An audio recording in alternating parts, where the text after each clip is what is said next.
What's up, Coach Robbie? Good morning, Michael. Sorry, man, I had a visitor at the door. Oh, you did? Yeah, well, I mean, not really a visitor, I guess, but my brother-in-law he stopped over to drop off a birthday card for his wife to give to her on her birthday because he's going out of town on a hunting trip.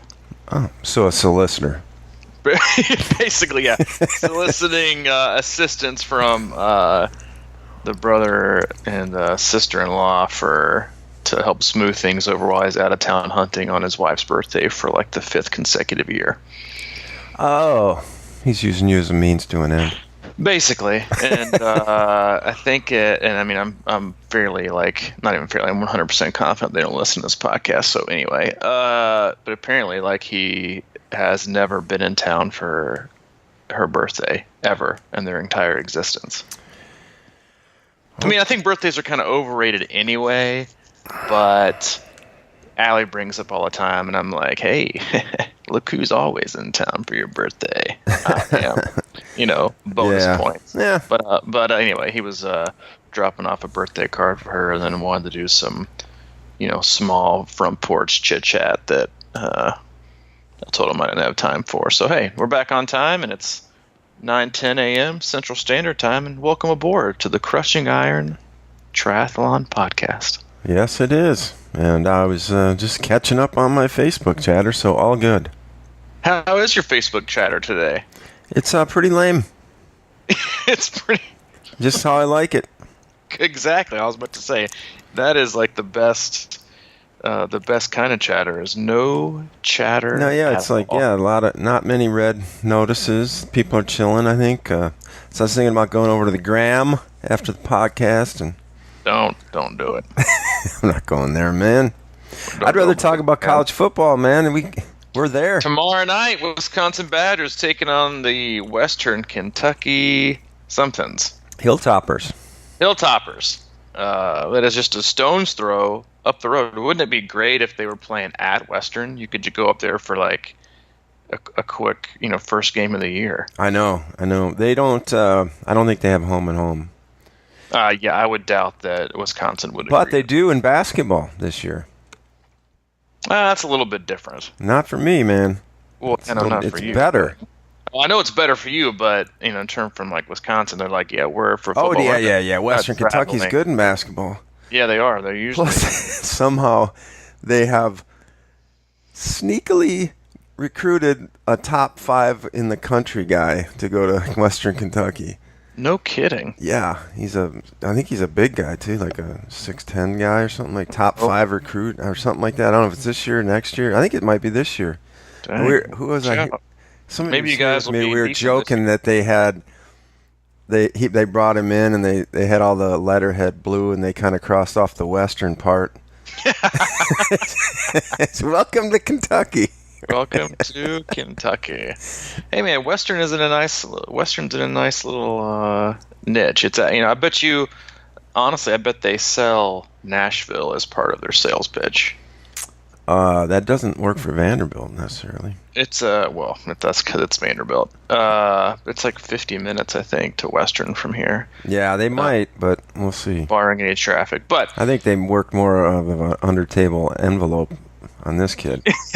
They very well might have. But yeah, tonight kicks off college football season. I don't think I'm very invested in the game tonight, but you guys play a couple of the good games tomorrow, and then the balls kick off the Jeremy Pruitt tenure with a battle against West Virginia, which is probably not going to end well for us. But is that? Oh, that's a neutral site, isn't it? I think it's in Charlotte. Yeah, I think it's in Charlotte. CC. Yeah. CC might be there. The guy who moves but never moves. Yeah. 1 year of dual citizenship. Yeah. So CC, if you're listening, man, make a decision, man. There's nothing worse than being in the doorway. You're not going anywhere. You're not coming from anywhere. Oh, he knows. Yeah, I'm sure he knows. He knows the pain of what's going on. I'm sure he knows. So it'll start tomorrow, man. Yeah, it starts tomorrow. Are you excited about your team, or just curious? Both. You have a hint of this maybe a miracle could happen, which is part of the. No, don't. No, nothing. You're. Listen, the only miracle I think our team could have is in this first game. Because then we go through, like, we go through a Florida, Georgia, Auburn, Alabama, South Carolina in a row schedule.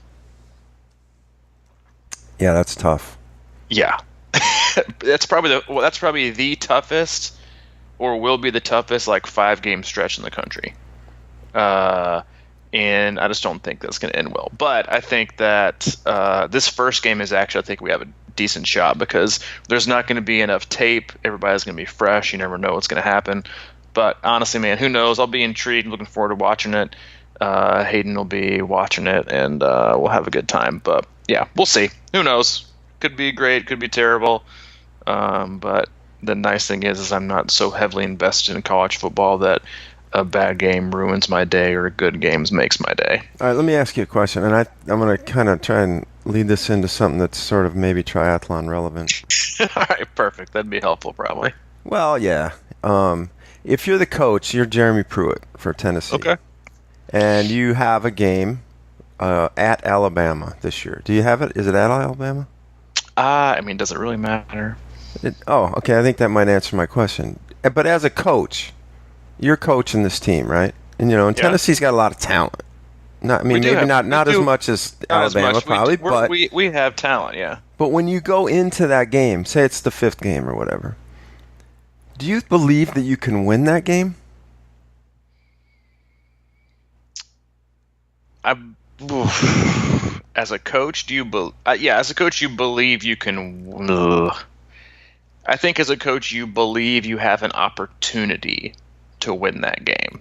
Of course. But you have to understand and acknowledge that everything has to go right. Because I think some coaches. Well, that's the point. Because I think some coaches are so unrealistic and full of shit when they try to do a rah-rah, we're gonna shock the world, baby. I think some athletes that are really intelligent and in tune to what the reality is and have some objectivity. I think there's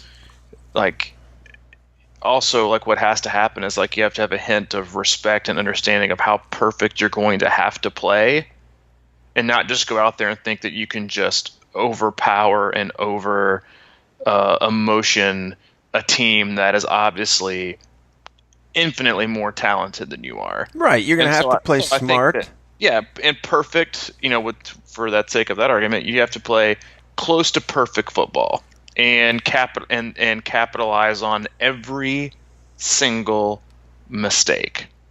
And so I think again, there's a lot of rah-rah coaches out there, and then a lot of just hey man, this is how it is. We're gonna have to play perfect football on both sides. Both sides. We're gonna have to create some turnovers, and we're gonna have to capitalize. Don't give up any long third downs, which Tennessee is hey, you saw the end of the Florida game last year. Yeah, different team, different coach. But no, I think you always can. You should believe that you have an opportunity, because you always do have an opportunity when there's two teams playing. One team can lay an egg, and one team can play out of their minds, and that's going to get you a ball game or an upset. Yeah, I mean, do you? There was an argument on the radio the other day between one of these local yokel guys, and he was saying that a coach like Pruitt, in 100% in his mind, knows they're not going to win when they go to Alabama, if he's honest. And I just think that's ridiculous. I think that is ridiculous. Can I be honest for a minute? People who call into radio shows are just full of crap and have zero objectivity. Well, they don't have any. And they really don't. Yeah, exactly. Listen, just guys that probably never played at a level.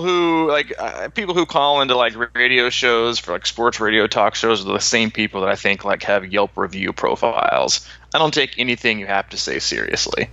It's unbelievable.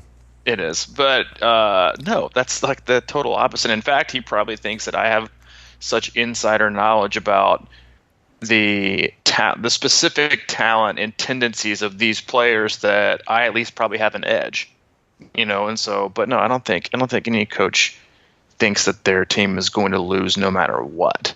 I think they would readily admit that they have to play close to perfect football, to beat them. But yeah, I think that's a garbage statement by that local yokel. Yeah, so I want to lead into. I was going to try to lead into this. Try. That's the Yeah, try. Yeah. Well, since it is our podcast, this is that we could make it the preseason college football crushing iron show. No. Well, yeah, and you can go into our closed group, Sure. but you can search Crushing Iron Group on Facebook and, probably get a better discussion than what we got going here regarding triathlon. Hey, but listen, it's not how you start, it's how you finish. So stick with us. We have good stuff coming. Okay, so I was thinking that we can dabble in this water, or we can go on to something that you got later, or we can do both or whatever, but I thought I would start off with calling this podcast "Don't Try," and then with the subtitle to be something you're not. Ooh, I can go with that. You know me, I'm pretty adaptable. Yeah, I was thinking about it for kind of a different reason than that, and then I thought about the letter or that little post you made about in the athlete group about somebody wanting to get force things and like to be like it'd be like Tennessee, like you're just saying, going into the game and trying to out talent and out muscle and out beat Alabama when they're not there yet. It's getting ahead of the game, so it's like if I was to take that discussion and then the discussion I was having in the active athlete closed group, that there are a lot in this time of year,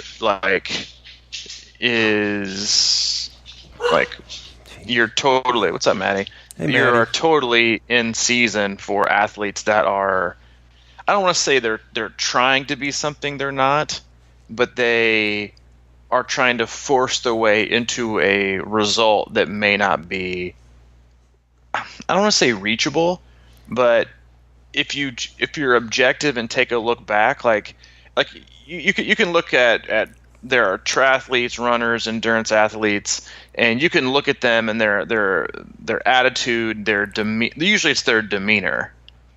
Like most oftentimes, like the athletes that don't talk a lot and are very quiet and you don't hear a lot from are the ones that are the most dialed in and the most confident and the most prepared to execute whatever it is and whatever endeavor they're about to encounter. Mm-hmm. They're calm, collected, confident, and just kind of have that, because I mean, if you're like, who would you be more, scared of, the rah person or the person who has this eerie, calm confidence, no effect emotion?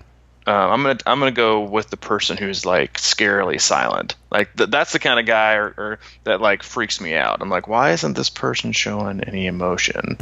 Because you can see past bravado, and you can see past fake excitement and look what I did and look at me and I'm gonna, everybody always says you're gonna kill it. You're gonna kill. I'm like, well, that might not be true. But we love to say that. But I think that there you have to have a quiet, calm resolve about you instead of a aggressive, forceful. I would rather go after the nail with one big swoop and just nail it, and take the risk of totally missing it and injuring my hand than I would take a very, very small hammer and slowly tap, tap, tap away to drive it home. Yeah. And a lot of people would rather carry the big hammer and the big stick versus, they'd rather take a risk with the chainsaw to take down the tree than a small axe and chip away. Mm-hmm. Well, I was just thinking it would kind of parlay on last podcast because, weight loss and athletic gains both really realistically come slowly. Mm-hmm. And, yeah, I think that you think that because you're that kind of guy. You're kind of that calmer, it's like trying to get a word out of you race morning or whatever. It's like, pulling teeth sometimes. You mean out of me? Yeah. I mean, you're just a lot more, I think you are more of a relaxed demeanor. You try to be calm about things and just be realistic about it because you go into these games or these races and, yeah, that there's And we all know that we have like a perfect day possible. But if emotions and unrealistic thinking and panic gets involved, that day is going to start, falling away, on the backside. Yeah. So it's like, how do you approach this whole day with this and the reason that don't try thing comes from Bukowski. He's, it's like one of our favorite guys. And I just think it always creeps back into my head, because obviously I have Ironman Louisville coming up, and I'm just like everybody else, right? It's, I have this tendency to be like, all right, let me see what these guys did last year. Let me see what these guys, if I do this, can I do this? And I'll pick like the guy who got maybe, whatever place, and I'll be like, can I do that? Yeah, if I do this, if I do that, and then I get wrapped up in that, and I realize that sort of takes over. You start thinking about the race in terms of perfection instead of just working on the little things, whether they be fundamentals or when you're out running to try to, when you're really tired, like really, really try to relax. And of course I'm trying, when if you try to not try, then you're trying too. But it's like, it's like a confusing mix. But I really do kind of focus on things like that. And I don't like how I feel sometimes when I get so race in my head. You know what I mean? But then let's be honest about like when people look up like race results of previous years or people, you could be looking at the greatest day they've ever had as a human being on the face of this earth, or the absolute worst. And if you're like, well, I gotta beat so and so, more times than not, you're gonna be like, you're either gonna be going after something like that's totally just way off one way or the other. But that's like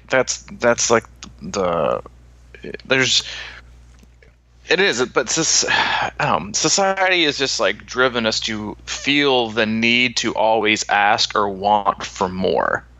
Like, well, there's got to be more. There's got to be more data to look at. There's got to be more results to sift through. There's got to be more to pay attention to. There's got to be more. There's just got to be more because society always offers more of everything. There's an add-on or an upgrade or a new version of every single thing you can possibly imagine. And I got to thinking about this like a couple days ago when we had some HVAC and plumbing issues in our house. This guy comes in, and you could tell he's been like doing his craft for like forever. He was a drywaller, and we were just talking for a little bit. Super nice guy, and good gracious, is he a good drywaller? But he was laughing. He goes, man, it's funny. It's like you get these like these new tech plumbers that are. So let me give you like the perfect like analogy example. These two guys come in from a company called Kaiser, and they do like the HVAC and stuff. So they cut like a small hole in to check the HVAC out, and then they literally say they quote unquote couldn't find where the leak was coming to, and then proceed to sit down on the stairs and watch Amazon Prime on their phone, waiting for the next person to show up.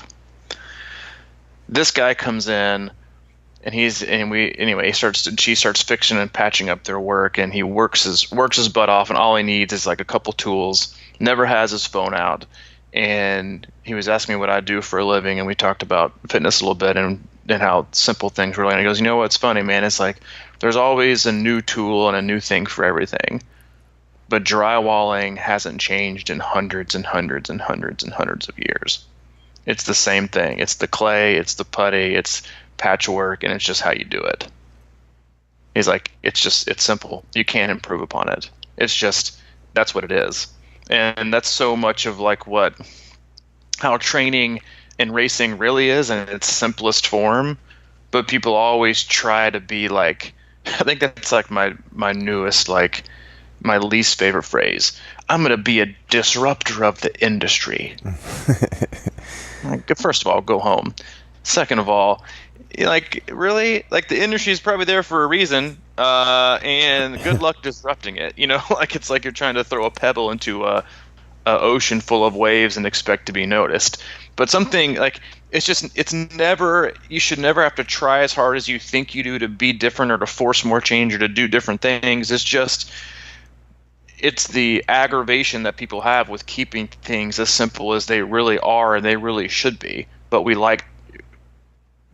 as a society, we love to muddy the water, and we love to force things one way or the other, forcing in a good way, forcing in a bad way, instead of just straight up being. Yeah, it's just that simple. I mean, it's like training and fitness and racing is drywalling. Like, yeah, have athletes gotten faster? Sure, but some of the times still stand from 30 years ago. Yeah. When athletes had like bikes that aren't even close to as aerodynamic, no power meters, no GPS watches, no heart rate monitors, no extra aero helmets. Like, hello, go look.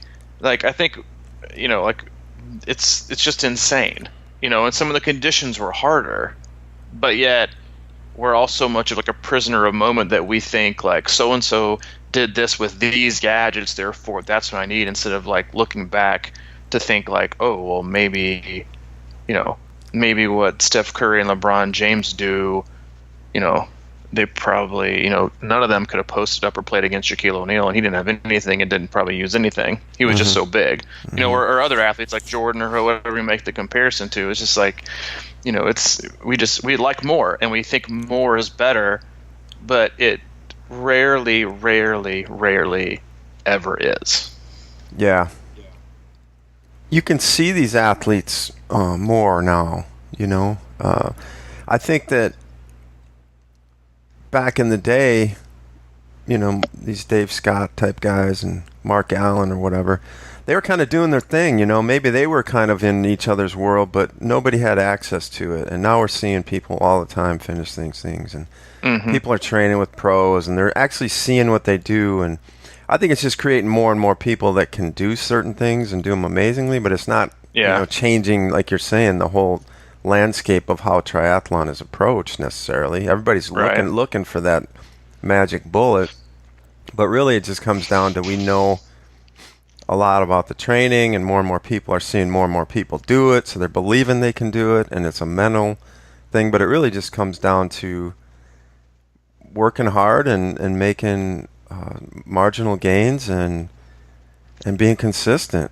And that's the kind of thing I'm starting to, it's just like you can see your gains, and it's like, I can go out and take some new tactic and be like, have a great run for 7 miles, but that doesn't mean shit over the course of 26 at the end of an Ironman, right? You might think you're there, and you might believe that, wow, I could probably do it, but that's such a such a reach. A lot of times, I think we get confused. Well, to me, it's about don't like, and I know you can take this like a million different ways, but for me as a coach, like, I rarely ever look at what you just did. I would much prefer to look at everything that you've done. But so many athletes out there are king and queen of, look what I just did, but they don't want to show you everything that they've done. Again, because that's the world we live in anyway. It's like we show the highlight reel, not like the worst of the worst. It's all highlight, and it's like I got into that the other day because Allie and I always talked about this when we first had Hayden. It's like all you ever see are like how wonderful these families are, and they're beautiful, and raising a child is loving and caring, and there's nothing like having a newborn child entering your house and it's just peace and blessed greatness. It's absolute utter hell and chaos for the first little bit. Can we all be honest? Like we had an athlete, Lucas Kesterson. Congrats to he and his wife. They just had a little baby a few weeks ago, and I was like, he was like, hey man, if I can give you, let me pull it up. You're talking about giving advice, and And it wasn't like, oh, well, make sure you heat his bottle to 27 seconds in the microwave, not 32. I said, best advice I can give you: one, make sure you both get time out of the house. Number two, make sure you both get time away from the baby and from each other. Most everything else falls into place.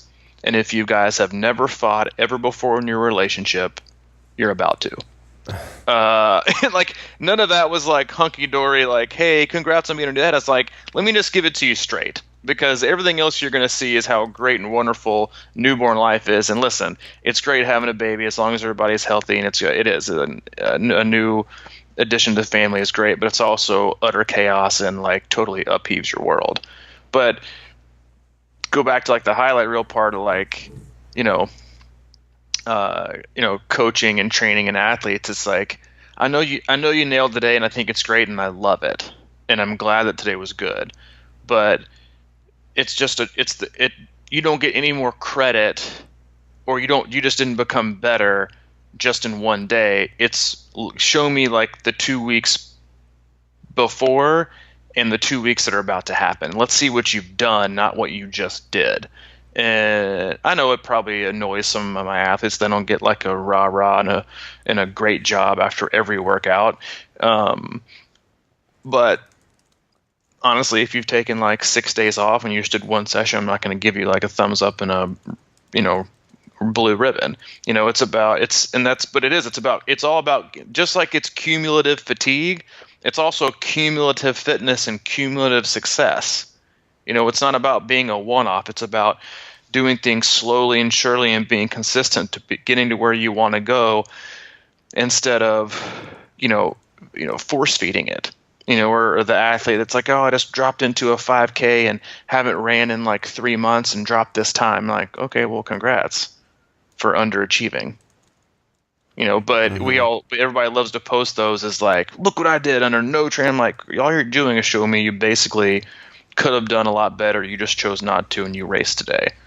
But it's there's a lot to be forced in this sport, and I think that's why you like the athletes that you see that last the longest, both professionally and as amateurs and age groupers, like, are the ones that are the most patient and the most level-headed, and they're not chasing one-offs. They're just really committed and enjoy that slow burn that you may never see an explosion, but you're also never of like the exact thing you want, maybe, but you're also never going to have it blow up in your face. Mm-hmm.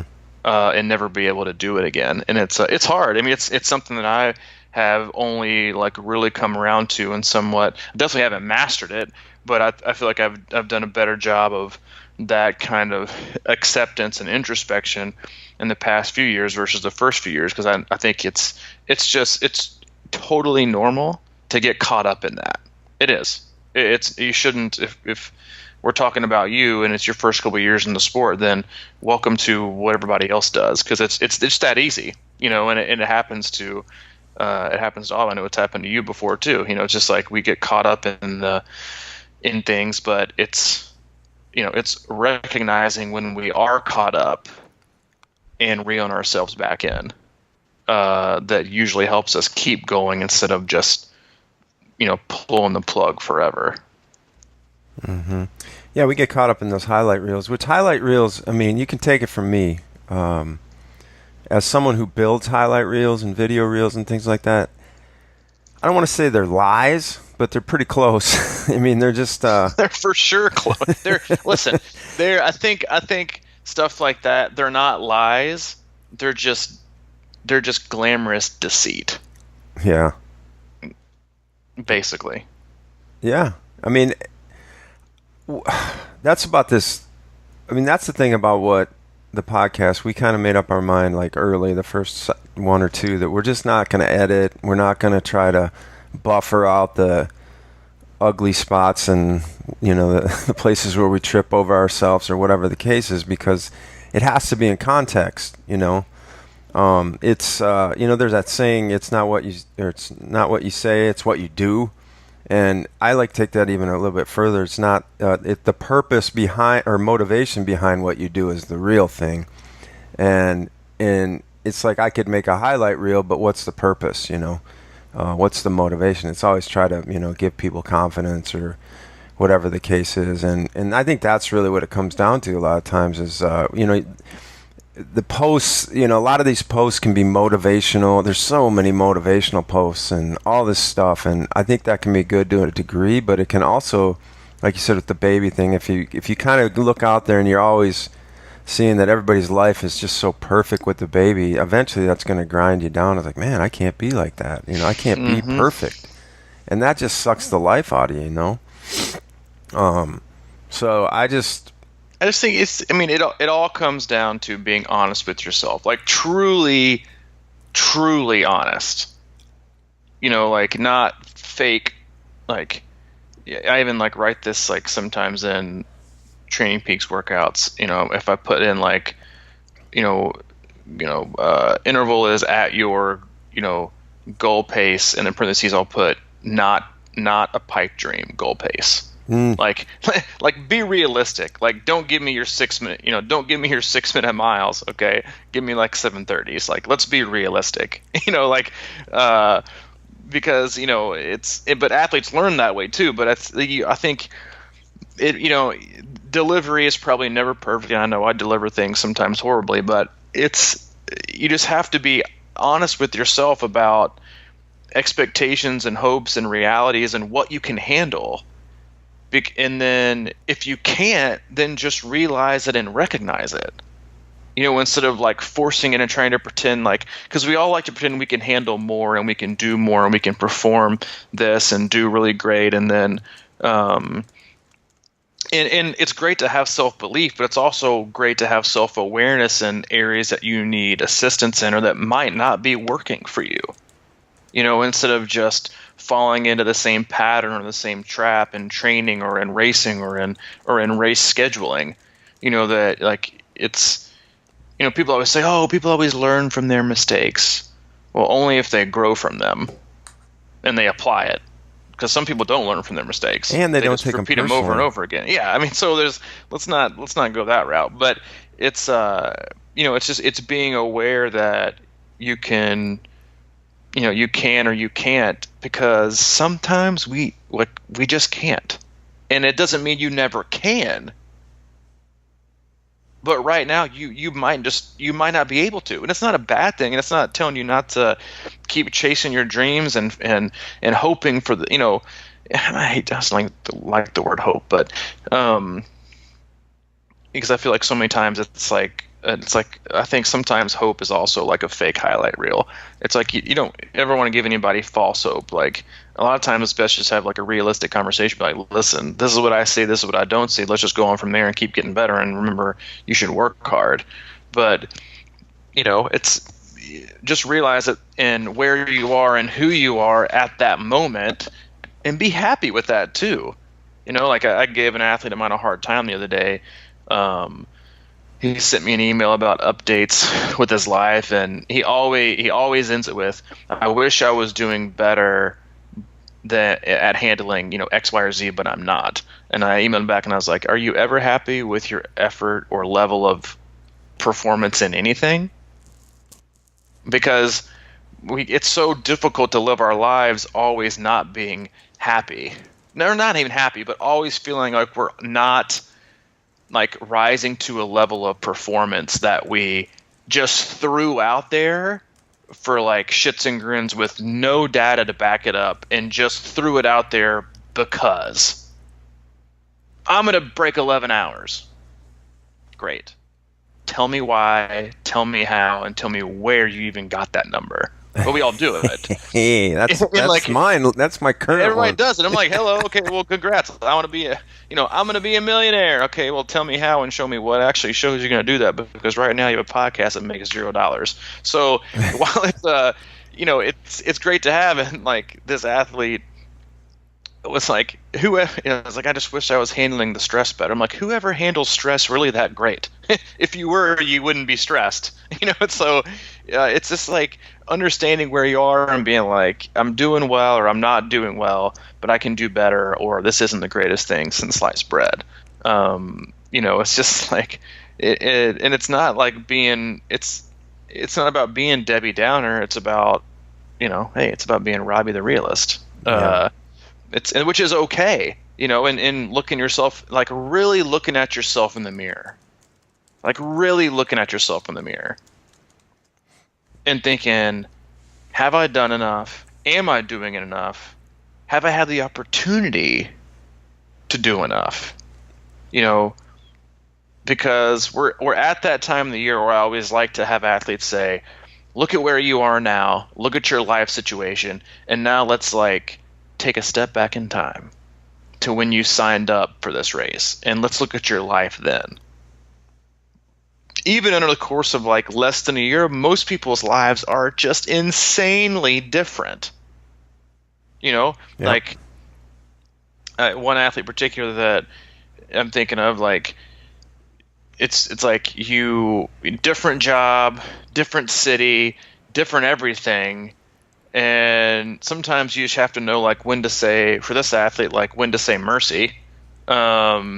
Maybe this race isn't a good idea. Like I think she did what Allie and I did the year we moved to Kansas. She got married, got a new job, and moved to a different state all within like a 2-month span.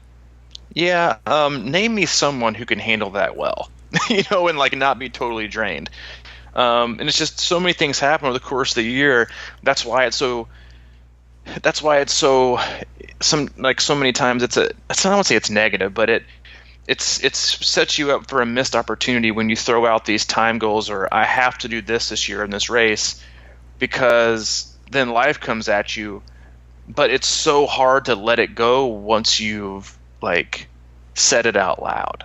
You know what I mean? Mm-hmm. Like because everything you say from then on else you feel like is an excuse, but it's actually just like the understanding and acceptance and realization that life happens, and this should be just like a constant reminder that we absolutely have zero control.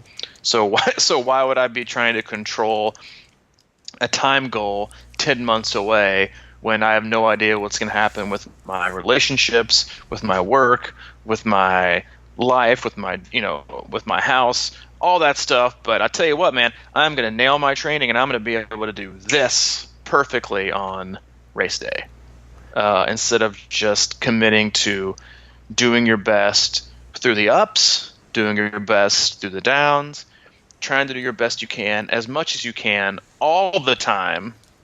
Yeah, you're committing to a direction versus a time goal.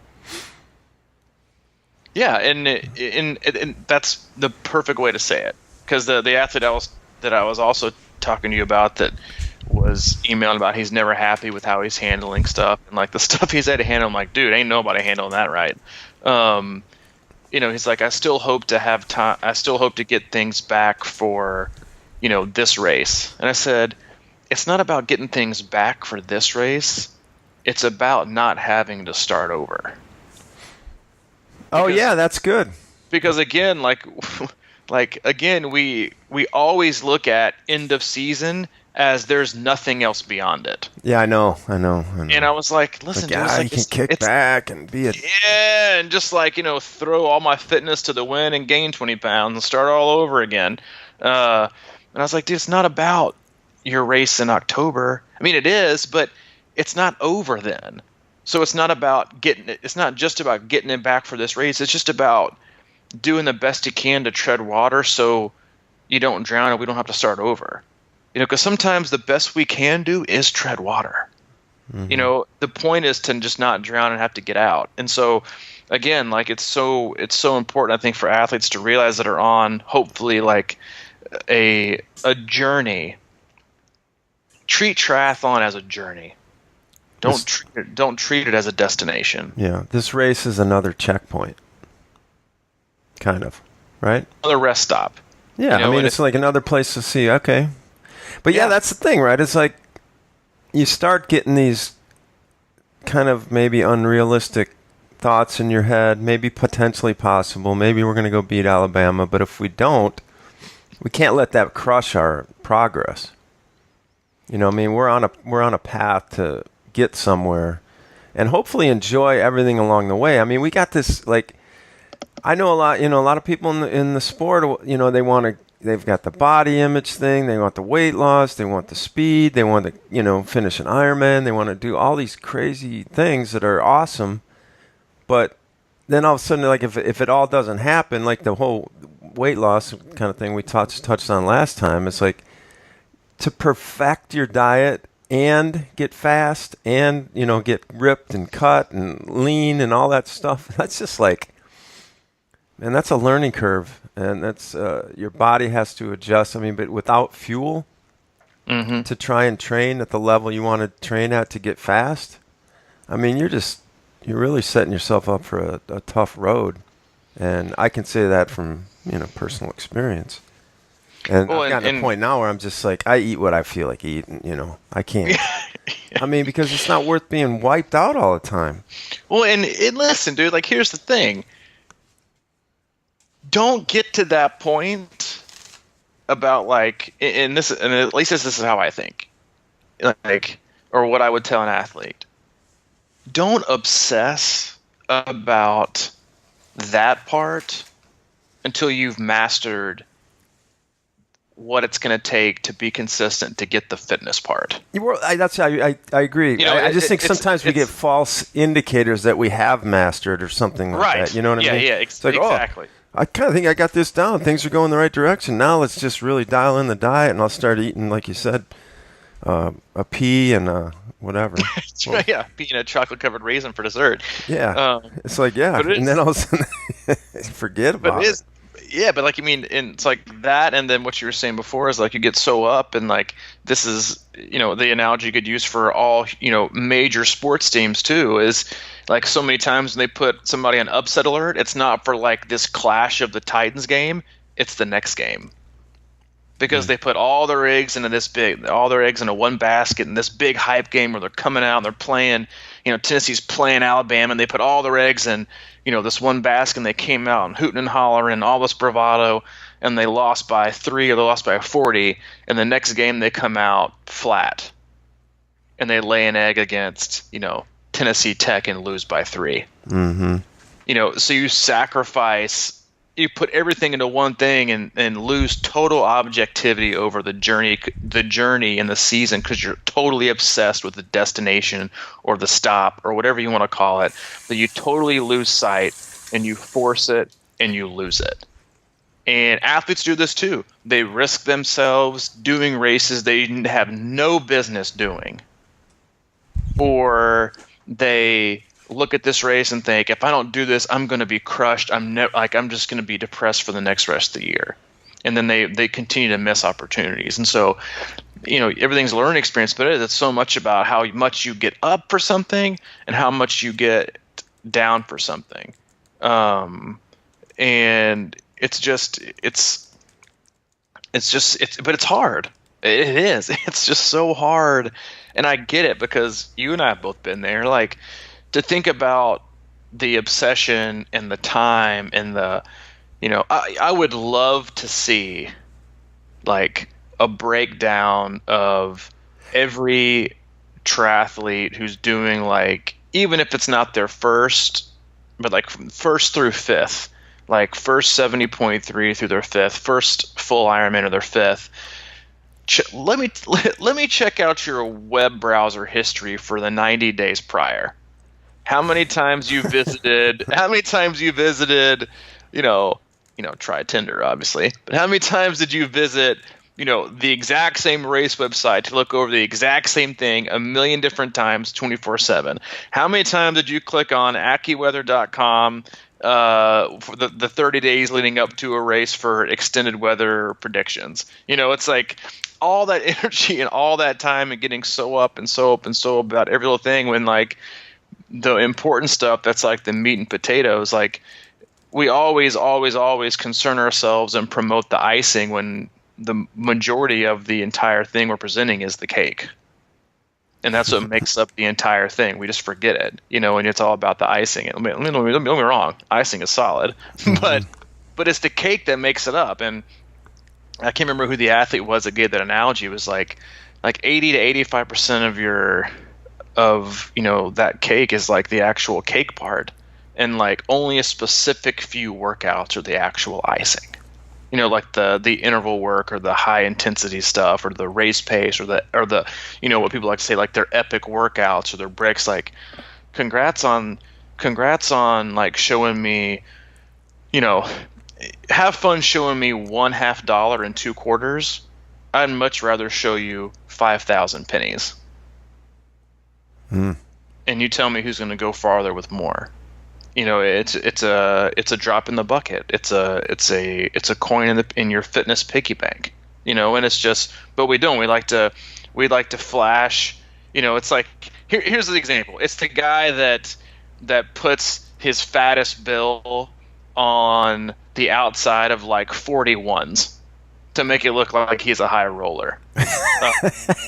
That's who it is. That's who the athlete is. Versus, the guy that doesn't even show you his wallet or just has like the singles out. But he's got, a couple hundreds tucked up away in his wallet or his purse or whatever you want to call it, his man purse. But it's like it's money and workouts and fitness, like you all spend them the same. It's there's just so many ways to get there, and we like to see like the big fancy dollar bills, but it's like currency, fitness currency and regular currency, it's about how you add up. Yeah, it's like I think you touched on something earlier about how when you get into the sport, that's sort of the phase you go through.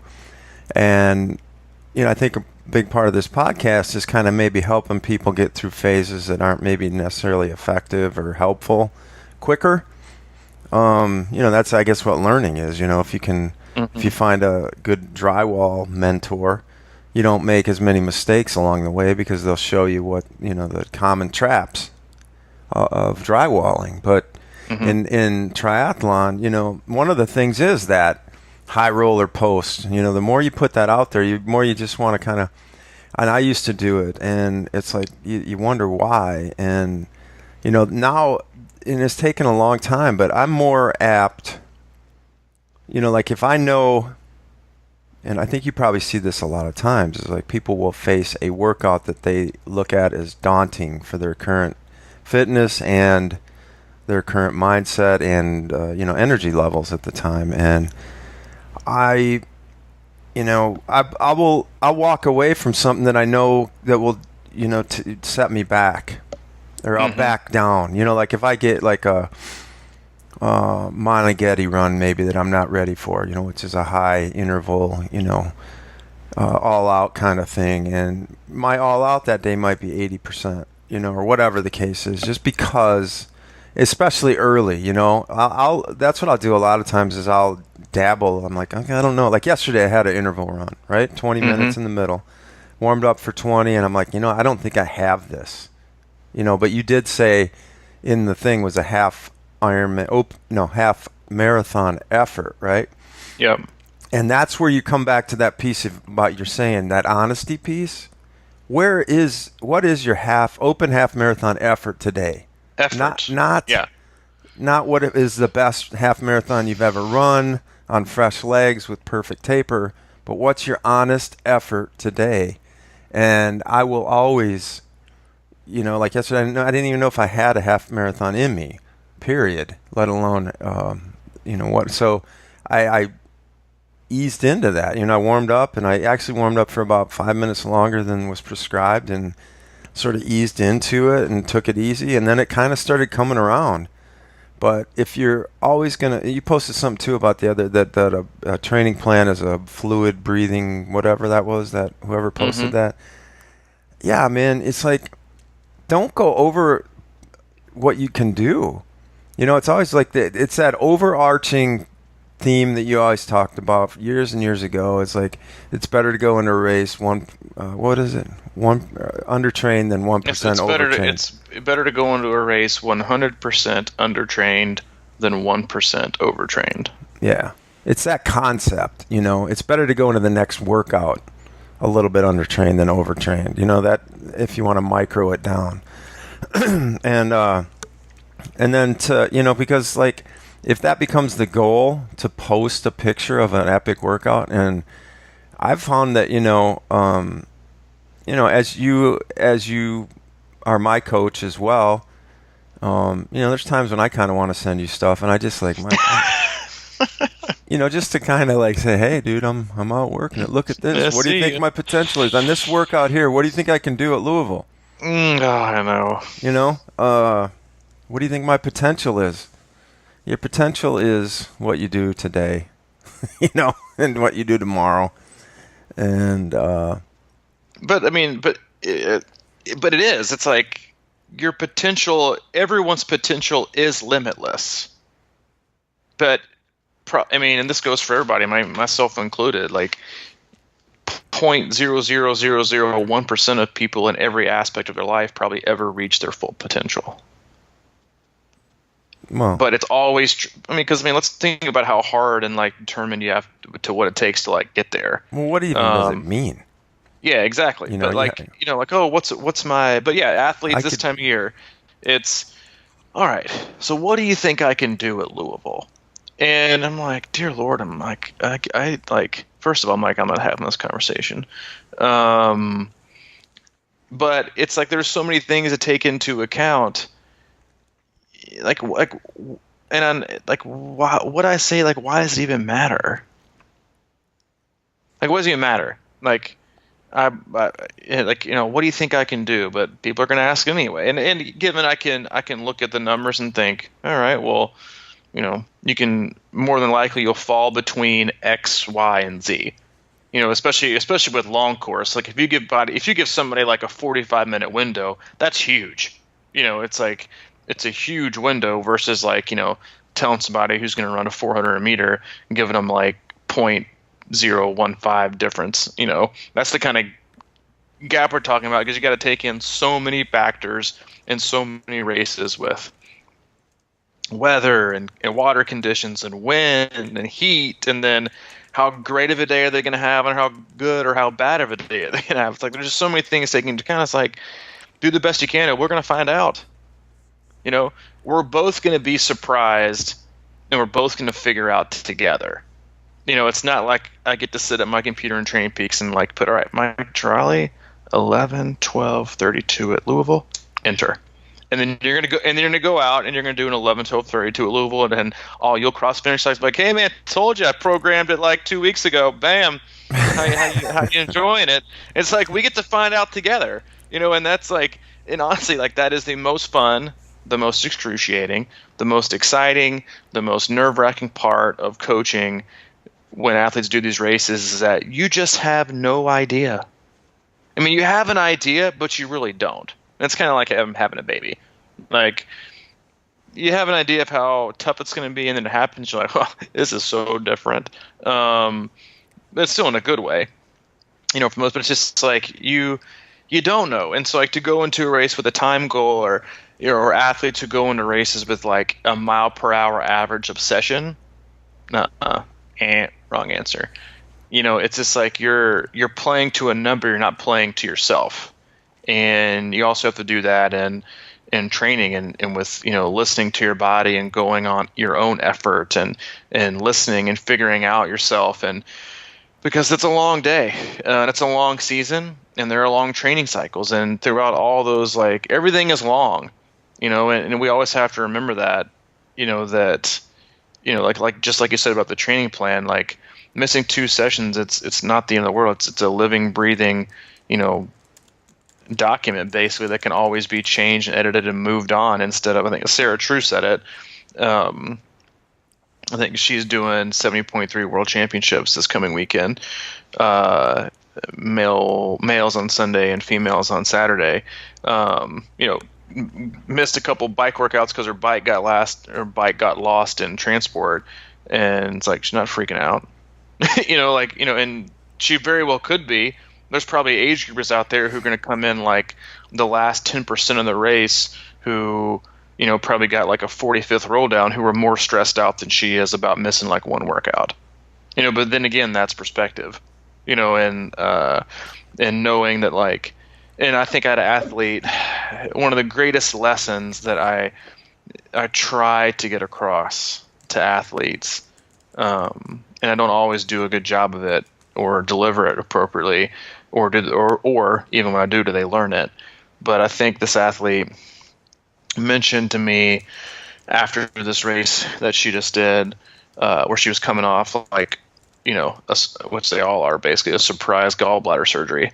And she was out for like 3 weeks, had to miss Ohio, was out for 3 weeks and basically did like 1 week of training and then went and did Maine for her first 70.3 and finished. And it was great experience or whatever. And one of the comments she made in her race report was that, how being consistent in training is, because you never know what's going to happen.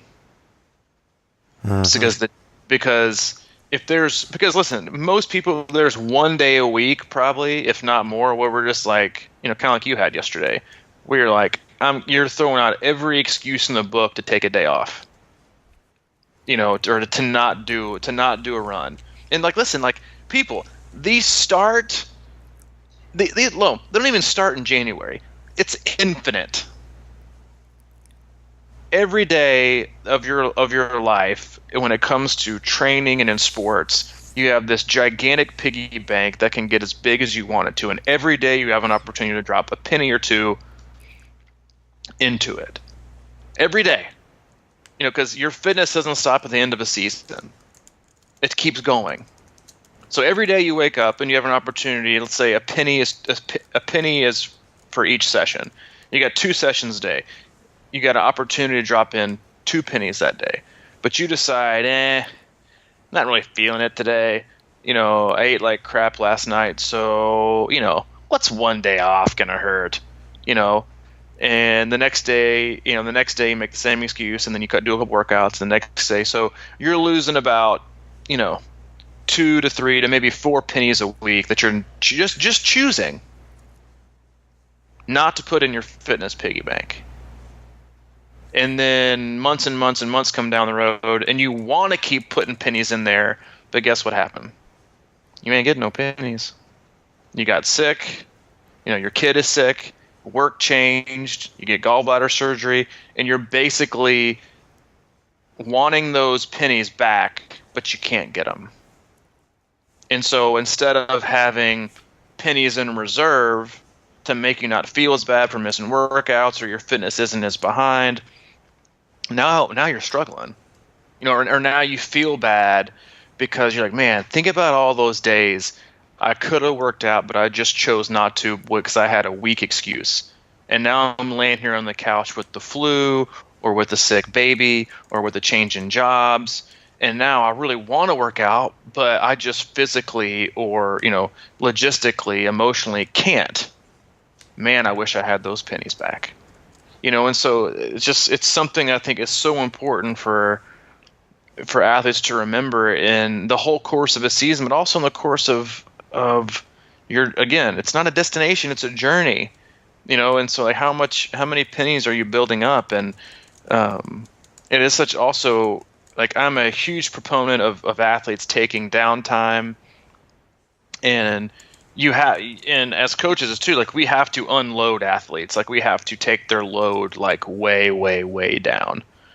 After a full Ironman, even though some of them hate it, I'm like 2 weeks of no structure minimum. Like I'm not like, don't even talk to me.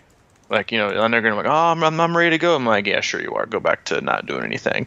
They need the emotional mental break, but obviously their bodies too. But so you have to go through an unloading period, because you can't. We get this question too, on the Facebook group and through emails and stuff. It's like, can you constantly move your way up? No, because you're eventually going to flatline or plateau, and your body can only handle so much. So like if you look at professional athletes, the best age group athletes, people who are high performers, if you look at like a chart that goes in like a graph with waves, like you see peaks, a little dip, a little dip, a little dip, a little peak, a little dip, and then you see for one race of the year, you see one giant peak. Because you can only do it once. It's that match. It's that heap of matches.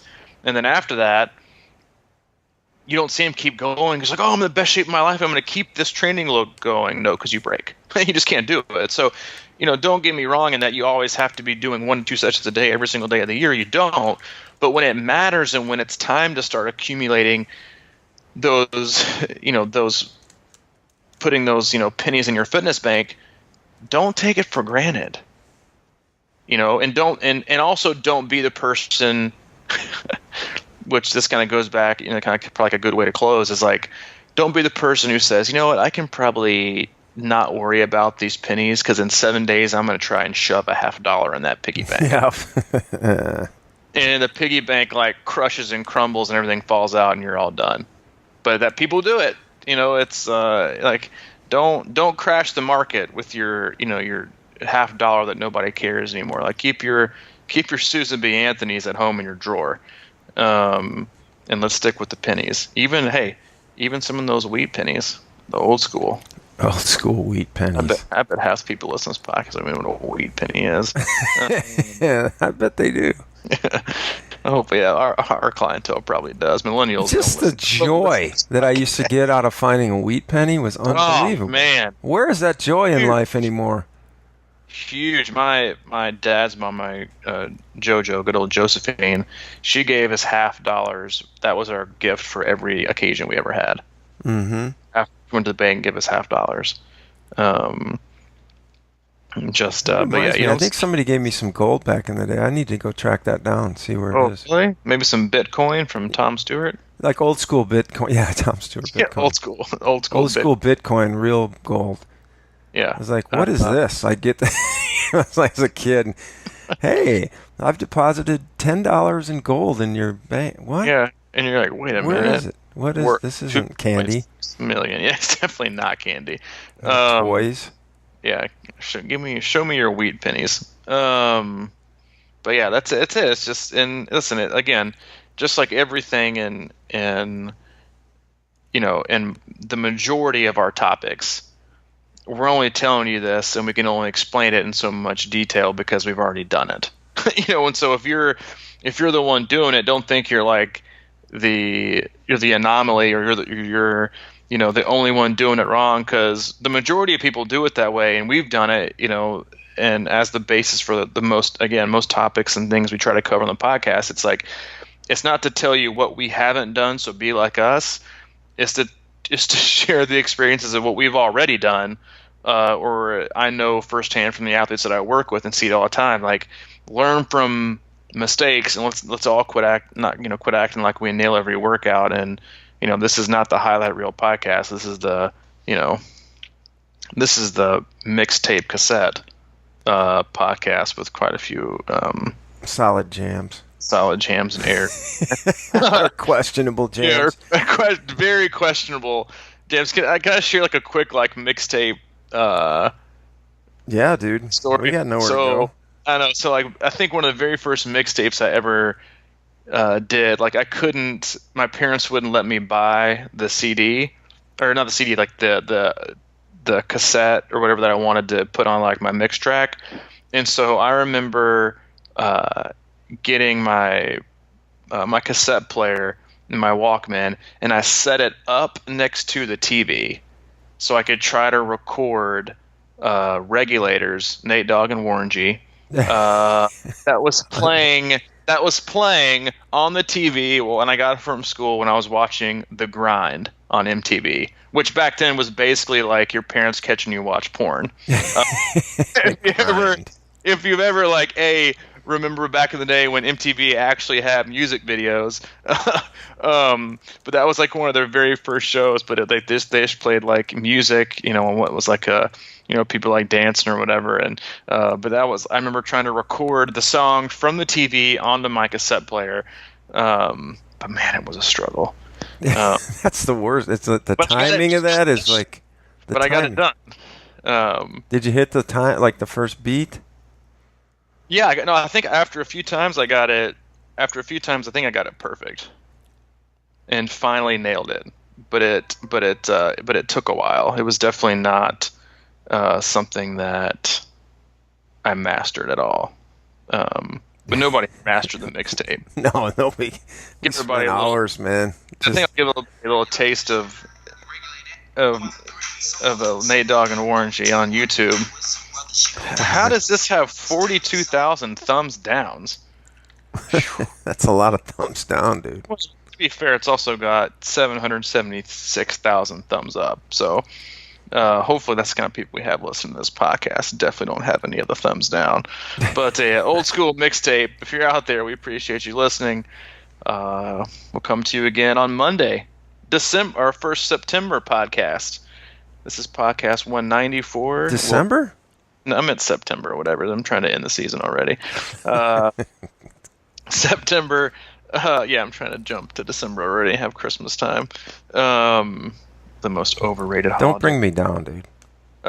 Christmas is so overrated. Like, Thanksgiving is easily the greatest holiday. It is. It's all the greatness of Christmas without all the pretentiousness and materialistic following that these presents and like spending money and people maxing out their credit cards when they don't have any money go to. I think you need to teach Hayden a hard lesson on that this year with no gifts. We always ask for no gifts for him. Like, I don't even ask for gifts. My parents hate shopping for me because I'm like, I don't need anything. But it's about what you want. Like, leave me alone. Give me a gift card to Home Depot or Costco. How's that sound? I'm like, oh, that's not any fun. That's not any fun. Who cares? It's not fun for you. It's for me. Come on, man. Set your race goal. There is nothing more fun than not spending your own money. For me. Oh. I don't want anything. Give me like a gift card to Kroger or Home Depot or Costco. There's nothing more than I like to walk into Costco with a gift card being like, hey, this ain't my money. I'm just spending it. I'll take 19 ribeyes, 645 Twinkies, and a lifetime supply of Tide. Thank you. See you. Tide. That is nice. Yeah, it is. There's nothing better than a solid free Costco trip. That's like legit what I used my birthday money on. Was a trip to Costco. Oh, did you? Yeah. Good for you, man. You didn't buy new shorts? Did they sell shorts there? I got Erica Jakowski when she came here for camp. She bought me, as a home warming present, she bought me 2 new pairs of running shorts. Oh. Yeah. Which my wife was very appreciative because the other pairs I had that I don't wear anymore had huge holes in the crotch. And they had to stink. Oh, dude, there was like a couple weeks there where all I wore were 1 pair of running shorts. And I just get done and I hang them up and go back and use them. I was going to ask, do you wash them all the time, or you just kind of let people No, I just go rock them a couple experience the scent that is Robbie? Like, listen, I just hate spending money on stuff like that. I'm like, I can't do it. I know. But the anyway. laundry. That's curious because, okay, so you just hang up a lot. You don't really even... Yeah, my wife hates it. Allie hates it. Because it hits you hard, like a door in the face. When you walk in the room. The stench can hit you really hard, but I mean, my cycling and my running shoes are the worst. I mean, they're the worst. I keep them in the garage, but even in the garage, sometimes it like seeps in through the door. It's pretty close. But once you've got a good pair of shoes, it's just hard to give up. To give it up and get a new pair because. It just is. Well, that's interesting because a lot of people want a new pair all the time. I'm the same way though as you. I hold on to stuff. It just feels good and it's broken. It's like an old baseball glove, man. I hate getting new baseball gloves. Exactly. They're just such a break-in phase. Yeah, but yeah, but hey, if you want more information on how to reuse your running shorts or how to make mixtapes, you can check us out on our website, crushingiron.com, where we also have tabs available for you to peruse about training camps, coaching, training packages and training plans, swim analysis, our blog. I believe an online store is coming. Oh, yeah. I want to definitely mention that because these podcasts last... Yeah, these podcasts last forever, so while it is not up yet, we are working on it, and we're working on a way to offer certain crushing iron staple pieces like sweatshirts and t-shirts and mainly those types of things, not hats yet, but the staple thing that you can always buy, and we kind of think that that's sort of a good way to support the podcast. I mean, it's not like we're having it set up where it's like ordered and shipped and like efficiently, where I'm not dealing with it personally or you, and it'll just kind of always be there, And it's a great way to support the podcast. We don't make a ton of money because that process is a little more expensive, but you always get something for helping the podcast, which I think is a cool way to think about it.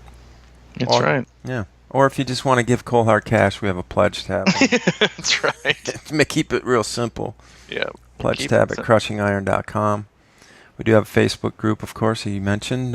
Crushing Iron Group is how you find us on Facebook, and we've had a minor landslide of entries there lately, which has been cool. Yeah.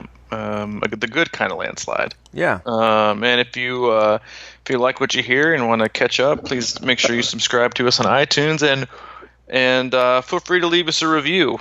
We're at 197, so I'd love to see us get to 200 by the end of the week. So show us some love if you like it. If you don't love us, then we'll try, I guess, next time to do a little bit better. But let's be honest, you might just not like us anyway. So, if you're listening to this long and don't like us, man, seriously, you gotta go somewhere else. You got a lot of patience if you made it this long and you haven't made up your mind yet. Been like, screw that, I'm going back to a podcast where all they do is interview other people for the rest of their life, and all they talk about is mixtapes. Dude, mixtapes are so great. I know. So yeah, and if you're in our Crushing Iron closed group, share with us your mixtape stories. Oh yeah, and why don't you and if you've been out there listening for a while and you're in the group and you've been, as Robbie likes to call it, lurking, introduce yourself and let us know what you're up to. For real. We got a lot of supportive people and cool people, and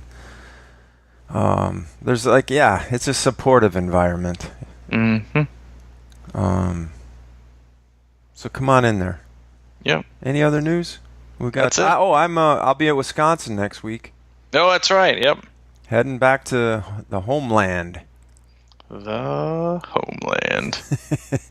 And I'll be up there shooting some video and just taking in what is one of my top cities in the world for about 4 days, Madison, Wisconsin.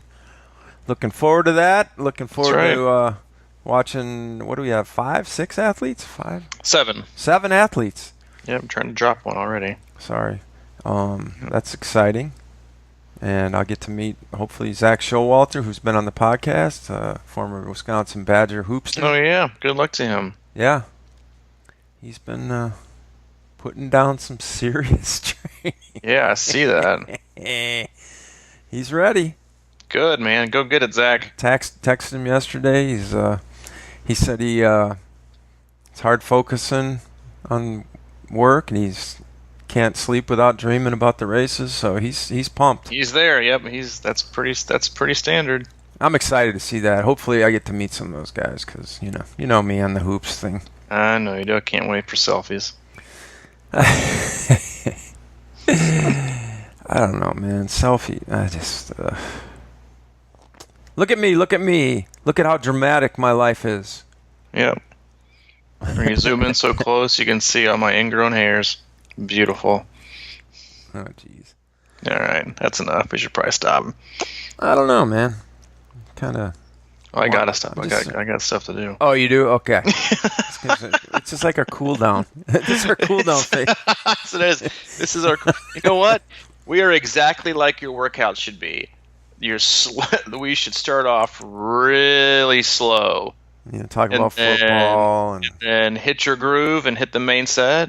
And then cool down. So yeah, that's like our podcast. Start off slow, hit the meat, cool it down, and we'll catch you next time. All right. On that note, we will wrap it up. Thank you for listening to the Crushing Iron podcast. We really appreciate it. And drop us a line. I'm at crushingiron@gmail.com. Robbie, Coach Robbie, C26coach@gmail.com. Coaching, swim analysis, all there. All there. All right, buddy. Have a great day, man. See you, man. Bye.